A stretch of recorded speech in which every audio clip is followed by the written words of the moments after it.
और अब हम आपको एक ऐसी फिल्म के बारे में बताएंगे जिसे हमारे देश की 3 पीढ़ियों ने देखा है, यानी आज की युवा पीढ़ी ने देखा है, इस युवा पीढ़ी के माता पिता ने देखा है और फिर उस पीढ़ी के माता पिता ने भी देखा है। अब आप सोचिए ऐसी फिल्म कौन सी हो सकती है। इस फिल्म का नाम है डॉन। इस फिल्म का एक बड़ा मशहूर डायलॉग है, डॉन का इंतजार तो 11 मुल्कों की पुलिस कर रही है, लेकिन डॉन को पकड़ना मुश्किल ही नहीं, नामुमकिन है। ये डायलॉग, ये डॉन फिल्म वर्ष 1978 में रिलीज हुई थी और आज 45 साल बाद भी वर्ष 2023 में यह डायलॉग लोगों की जुबान पर वैसे ही चढ़ा हुआ है जैसे 1970 और 80 के दशक में था। हालांकि यहां आप ये सोच रहे होंगे कि आज मैं आपको डॉन के बारे में क्यों बता रहा हूं। तो डॉन की बात आज हम इसलिए कर रहे हैं क्योंकि अब डॉन के किरदार की तीसरी पीढ़ी आपके सामने आने वाली है। वर्ष 1978 में अमिताभ बच्चन डॉन बने, फिर 2006 और 2011 में शाहरुख खान डॉन की भूमिका में नजर आए और अब डॉन 3 में रणवीर सिंह नए डॉन बनेंगे। 2006 में जब अमिताभ बच्चन की जगह शाहरुख खान को डॉन की भूमिका में दिखाया गया तो अमिताभ बच्चन के फैंस बड़े नाराज हुए थे और उन्होंने कहा था कि वो डॉन के किरदार में अमिताभ बच्चन की जगह किसी और की कल्पना भी नहीं कर सकते। लेकिन शाहरुख खान ने इसके बाद 2011 में फिर से डॉन 2 में वही किरदार निभाया और तब तक लोग इस नए डॉन को नए रंग ढंग के साथ, एक नए कैरेक्टर के साथ, एक नए चरित्र के साथ, एक नई पर्सनैलिटी के साथ स्वीकार कर चुके थे। लेकिन अब डॉन 3 के मामले में शाहरुख खान के फैंस भी वही कह रहे हैं जो अमिताभ बच्चन के फैंस एक जमाने में कहते थे कि बिना शाहरुख खान के डॉन फिल्म बन ही नहीं सकती।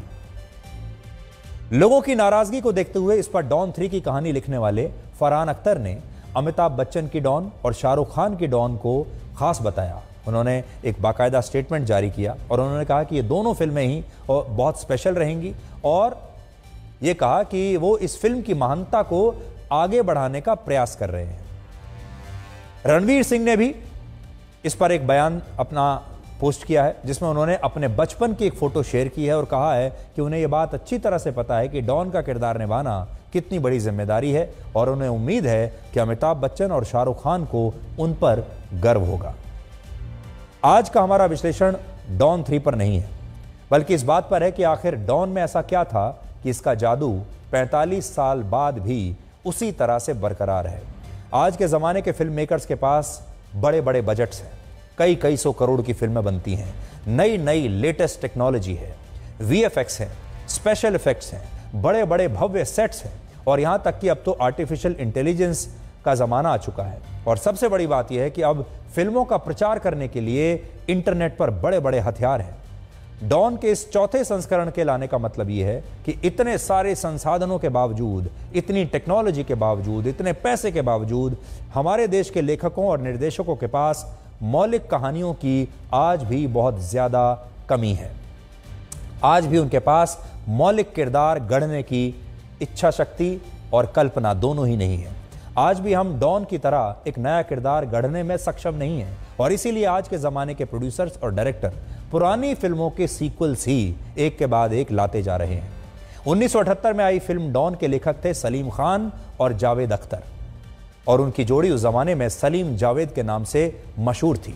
सलीम खान सलमान खान के पिता हैं और जावेद अख्तर फरहान अख्तर के पिता हैं और डॉन के सारे रीमेक्स जो बने हैं वो सब फरहान अख्तर ने ही बनाए हैं, यानी जावेद अख्तर के बेटे ने बनाए हैं। और डॉन 3 की पटकथा भी फरहान अख्तर ने ही लिखी है और प्रोड्यूसर भी वही हैं।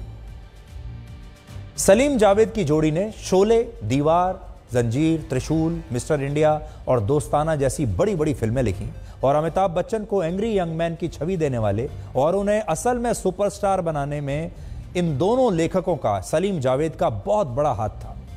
असल में हमारे देश में जब कोई फिल्म हिट होती है तो हम सिर्फ उस फिल्म के हीरो और हीरोइन को याद रखते हैं और बहुत ज़्यादा हुआ तो फिल्म के निर्देशक को भी कुछ तालियां मिल जाती हैं, लेकिन फिल्म लिखने वाले का नाम अक्सर गुमनामी में खो जाता है। आज हम अपने इस विश्लेषण के जरिए आपको ये बताना चाहते हैं, कहना चाहते हैं कि एक फिल्म और एक किरदार को अमर बनाने में एक लेखक का बहुत बड़ा योगदान होता है और हमें अपने लेखकों को भी उतना ही श्रेय देना चाहिए जितना हम एक्टर्स और डायरेक्टर्स को देते हैं। अब आपको बताते हैं कि 1978 में आई फिल्म डॉन से आप क्या सीख सकते हैं। पहली सीख तो यह कि प्रयोग वही करते हैं जो संघर्ष कर रहे होते हैं और जिनमें सफलता की भूख होती है।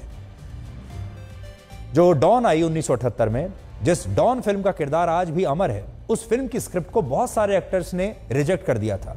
डॉन जैसा कोई व्यक्ति नहीं होता और इस फिल्म की कहानी हकीकत से कोसों दूर है, ये कहकर उस समय देवानंद ने इस फिल्म की कहानी को रिजेक्ट किया, लेकिन बाद में सलीम जावेद ने एक कहानी अमिताभ बच्चन को सुनाई और इस तरह से इस फिल्म में ऐसे लोगों ने काम किया जो उस समय अपने करियर में संघर्ष कर रहे थे, जिन्हें ठीक से काम नहीं मिल पा रहा था और वो प्रयोग करने के लिए तैयार थे और ये प्रयोग सफल रहा, हिट रहा। अमिताभ बच्चन की एंग्री यंग मैन वाली भूमिका इसीलिए बनी क्योंकि वो प्रयोग कर रहे थे और जिसे बड़े बड़े हीरो उस समय करना नहीं चाहते थे। आइडिया ओरिजिनल हो और आप प्रयोग करने के लिए तैयार हो, आप प्रतिभाशाली हों, तो वर्षों तक लोग आपकी नकल करेंगे। तो आज हम आपसे बस ये कहना चाहेंगे कि ये जो डॉन जैसी जो फिल्म होती हैं, ये ताजमहल की तरह होती हैं। अगर आज कोई आपसे कहे कि ताजमहल को आज के हिसाब से, नई टेक्नोलॉजी के हिसाब से बनाएंगे, तो क्या आप उसे देखना चाहेंगे? ताजमहल की असली सुंदरता और उसका जादू उसी में है कि उसे उसके मूल रूप में देखा जाए, और या फिर जिसे बनाना है वो आज अपने हिसाब से नई तरीके से कुछ और बनाए। इसीलिए ओल्ड इज गोल्ड हमारे देश में कहा जाता है। तो इटालियन भाषा में डॉन का मतलब होता है बॉस, और डॉन को माफिया कल्चर का बादशाह माना जाता है। और आपने देखा होगा जब ये फिल्म आई उसके बाद से हमारे देश में आम बोलचाल की फिल्म में भी डॉन शब्द इस्तेमाल होने लगा। हम बात बात पर आज भी अंडरवर्ल्ड डॉन्स की बात करते हैं। असल में ये जो पूरा शब्द था ये डॉन फिल्म से ही आया था। तो आज के लिए ब्लैक एंड व्हाइट में इतना ही। अब आपसे हमारी अगली मुलाकात होगी सोमवार रात 9 बजे। तब तक आप खुश रहिए।